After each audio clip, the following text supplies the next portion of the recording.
We learn our values by an experiential way, and we learn our values by emulating or copying somebody else who has values that are attuned to who we are. Look to those people that are close to you, that are doing the right thing, that are getting up every day and being responsible and being accountable and being financially responsible and dealing with their stress in a manageable way, and those that don't give up and have faith. Look at those people. In every person's life, there is somebody that will tear you down. The challenge for people is holding your space. So if you have had enough positive reinforcement of your values, you will hold those values. If you have not had a lot of positive reinforcement of those values, slowly but surely you will be manipulated out of those values. So that's why peer pressure, is so significant in education today, because it can either uplift or destroy. I think the greatest gift that that a young person can do today to, help establish, a base of values and get reinforcement around that base is to join a supportive environment. Whatever it is, that they have a similar interest. And by joining a group with a similar interest, you then push yourself into an environment that reinforces who you are. It's true that people do feel like they're too busy to be kind to others, but guess what? Someone takes the time to be kind to them. Yes, when you're running in the door and you've got a lot of packages and you're holding a lot of packages, someone takes the time to stop to do it for you, so you've got to take that time. What's a smile? Does it take you a minute to smile, or does it take just a second? It doesn't matter. It doesn't chalk up that much time out of your day to just be kind. So take the time to do it, because you'll find when you need it, there's always someone to do it for you. We think it has to be this grandiose, conquer hunger. Sometimes it's just being kind to the people in your life. And so for every person, who truly understands how short life is, the idea of, well, I'm too busy, or I'm giving up, or whatever, that is not even an alternative. It felt like there was a piece of me always missing. I never really felt like I fit in. And it seemed like when I would drink, when I would smoke weed, I felt like I was somebody.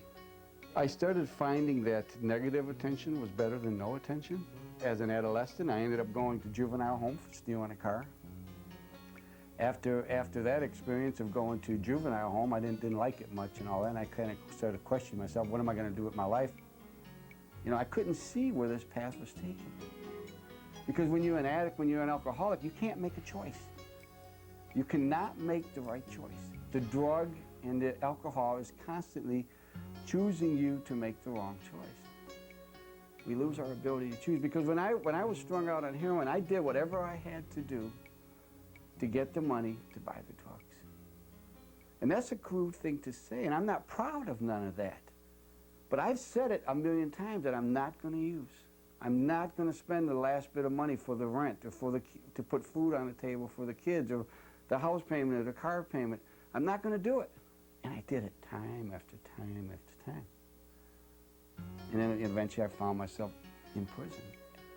I made a vow to myself that I was going to live a different type of life. And getting involved in the 12-step program, in my case it was Alcoholics Anonymous, which literally changed my life, because it gave me an opportunity to be reborn again.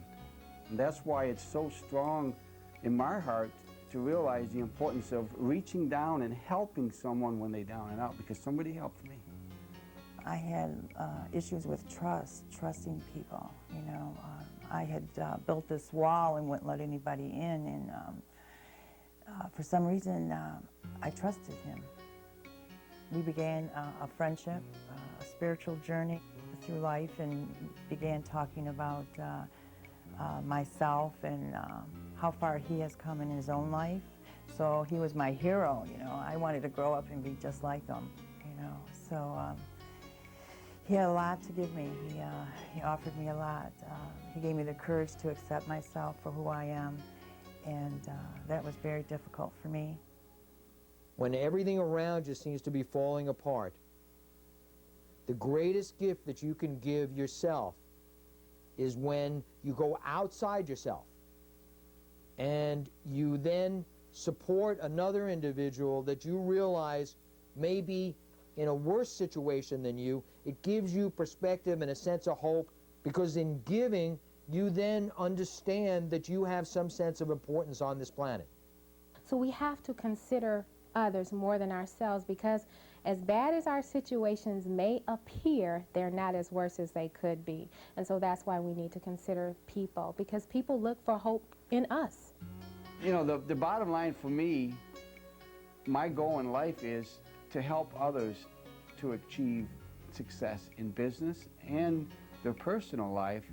And as I do that, as I grow and as I change, I find ways to help myself to grow and change. You know, when I get up each morning, I thank God each morning for what I have in my life and for an opportunity to share what I have in my life. You know, I don't even know how to say it in words. It's remarkable. It's remarkable the impact he has on people's lives.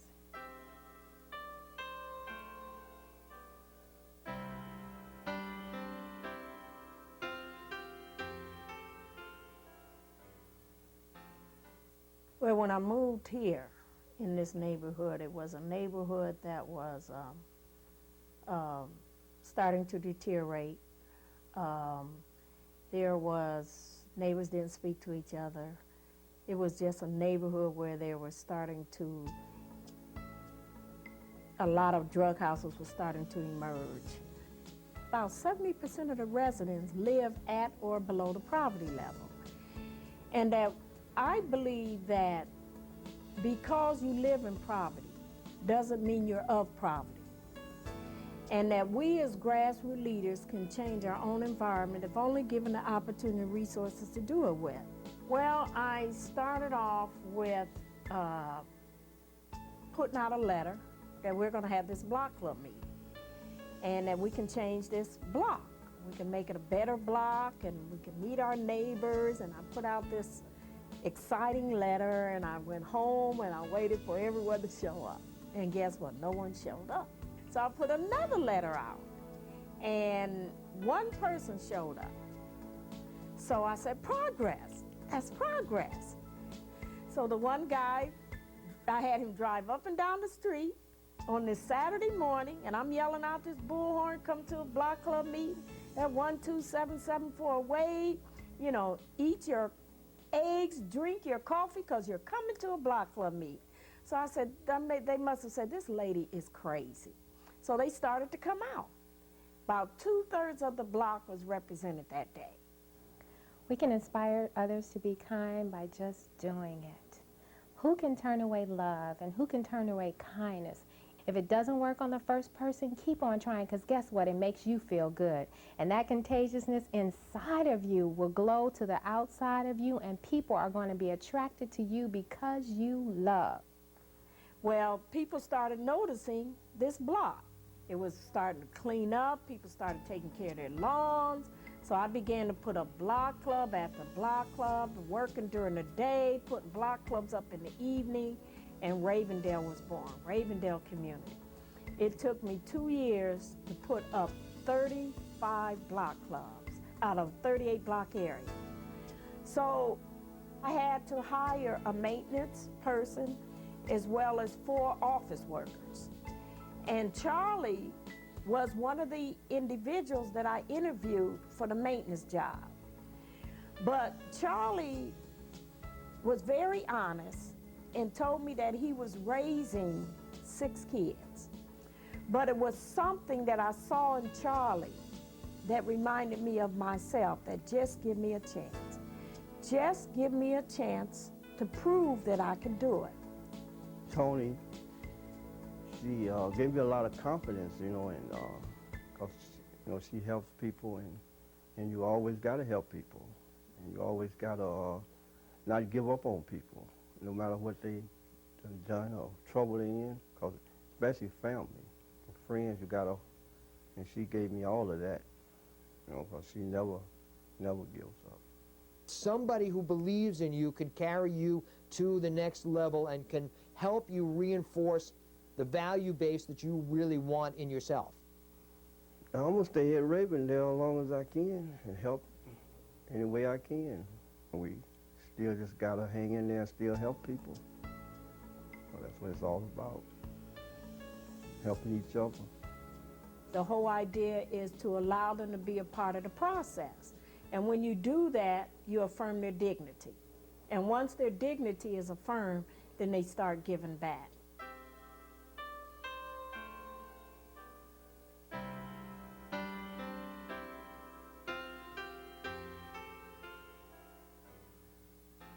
I was driving. It was about 1 o'clock in the morning. It was kind of late, and I was on my way to see a friend. You know, I'm kind of rushing to get there. It's late, and I don't want to be driving anymore. And inevitably, you're cranky at 12:30, 1 o'clock in the morning. So, you know, I'm driving, and I see this guy standing on the corner near the Amtrak station with like 6 bags. You know, like he has a bunch of bags, and he's kind of looking, and he has a map, and he's looking left, looking right. You know, and obviously he has no idea where he is. So I drive past him, you know, I see him, I'm like, oh, guy lost, you know, at first, you know, and I drive past him, I'm like, oh, I'm much too busy, you know, like I have things to do. And so I drove past him a little bit, and then I'm like, oh, I'm gonna feel bad. So I stop the car, I turn around, and I, you know, I pull over, and I'm like, hey, are you all right? And he's like, do you know where William Street is? I'm like, you're so far away from William, like, you're not even close. And, you know, he has all these bags, like, I just got in from California, and I'm starting a master's program. So I'm like, I'll take you, it's no problem. I threw his stuff in the car. It's kind of on the other side of town, but, you know, I threw his stuff in the car, and, you know, and chatted with him. And you know, as I got over my crankiness, I was really happy because I got to meet this guy, you know, who was told me what his life was like in California, what he's doing now, and he was very cool, you know, and it was nice, you know, and I know that I've been so many times in a place where I've never been and just felt lost and felt like nobody, you know, cares what I'm doing or who I am, you know, and if somebody come up to me and said, hey, do you need some help? I'll take you around, you know, it's just a good feeling. And I enjoy connecting with people, even if it's kind of that small, you know, I've never met you before, but hey, thanks, you know, it's a good feeling, you know, because I think for me, human interaction is so important, and especially now that people are so involved with, you know, computers and things like that, like it's just, there's less communication, physical communication. So when you get a chance to do it, it's a lot nicer, it's a lot more gratifying. I grew up and people around me weren't so nice to each other. So maybe indirectly that's where it stemmed from. You know, I separated myself from the fact that people around me didn't treat themselves or didn't treat each other very, very kindly. And I reacted to that by saying, you know, I don't want to be a part of that, and I want to do what makes other people happy. We too can be our own role models. Sometimes, you know, we can offer the best solution for ourselves. We don't have to always look outside, but we can look within for our values and move when your heart says to move. I mean, and love like your heart tells you to love, and just move with the flow. Personally, I feel that although I have my own life and I do my own thing, I'm still a part of a bigger community. You know, there's a reason why human beings interact with each other on any level. So when you're a part of this community, for me, it's very important to be a positive part of it. I mean, everyone's kind of in search of their meaning in life. You know, what am I here for? You know, they want some great, you know, purpose stamp on their forehead, like this is what you're supposed to be doing. I don't need to save the world. It would be nice, obviously. Sure, I would do it given the opportunity, but I would like to make a little change. You know, if I'm talking to somebody and they walk away and maybe think a little differently and treat somebody else a little bit better because they're like, hey, that guy helped me out, and wow, I see how this works. That's the premise that beats us every time, is we think, I got to go out and change this world. There's so many problems, and there's so much, and it's overwhelming. And then when you get out there, you realize how overwhelming it is, and you go up against it, and you give up. And my theory is it can start so small, and if you affect within a mile radius of your house, if you affect kindness and caring and love and concern, you've done a phenomenal thing on this earth.